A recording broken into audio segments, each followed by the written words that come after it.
Hi, parents and guardians. I wanted to create this quick screencast video to really serve as an introduction in lieu of a back to school night that we would traditionally be having. Also, for you to put a face to the name. My name is Erin Banis, and I'll be your child's social studies teacher this year for the fall semester of this school year.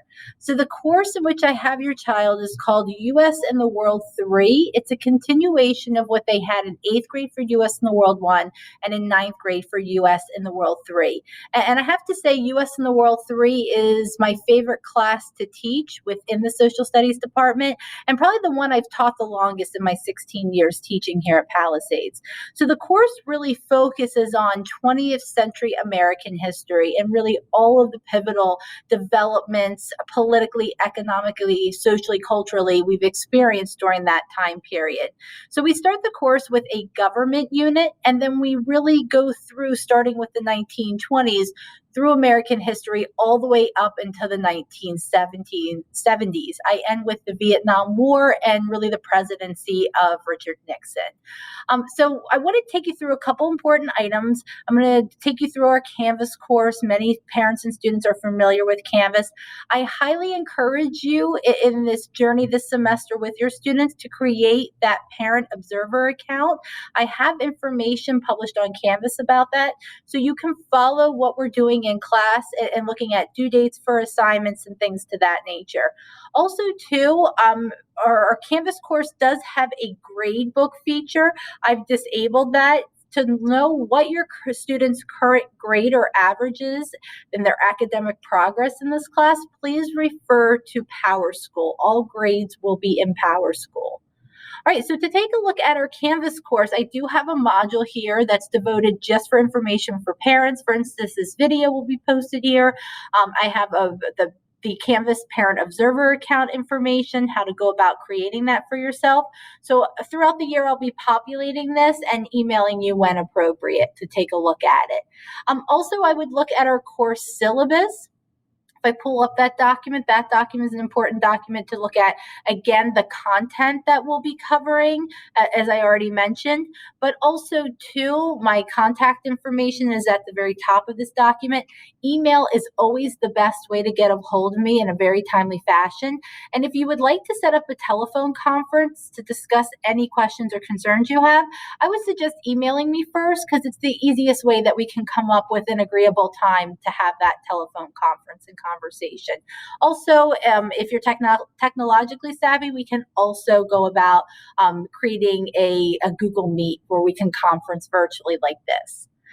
So also, I would encourage you to take a look at the course syllabus, because not only does it cover the content and the chapters out of the book we'll be using, it also gets into a number of other policies, such as grading and how the final grade will be calculated. Both marking quarters are 40%, and then we have 20% for a final exam, 10% for a final exam, and 10% for the midterm exam. Class absences, I do move quickly in a level 1 class with students through the content. So it's important that if students are absent, again, there's sort of guidelines for when I expect work to be made up from that absence.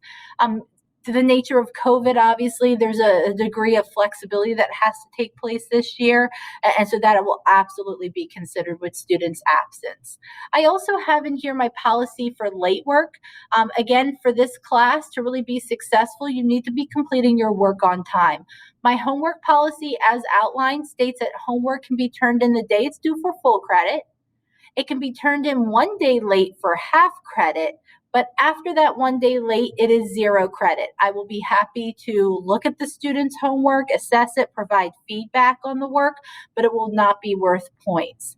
Furthermore, for more in-depth projects like essays, group projects, things to that nature, I follow the school policy of 10% each day late. Okay, so again, students need to have the work done on time, and that comes down to really building time management. Off of that point of time management skills, I also have it outlined in here regarding plagiarism and cheating. Again, I find that when I do have a student offense of plagiarism or cheating, it's because, again, the student procrastinated. They didn't really develop those strong time management skills. They put something off, and then unfortunately, we're a few days away from a due date, and they make that decision to resort to plagiarism and cheating.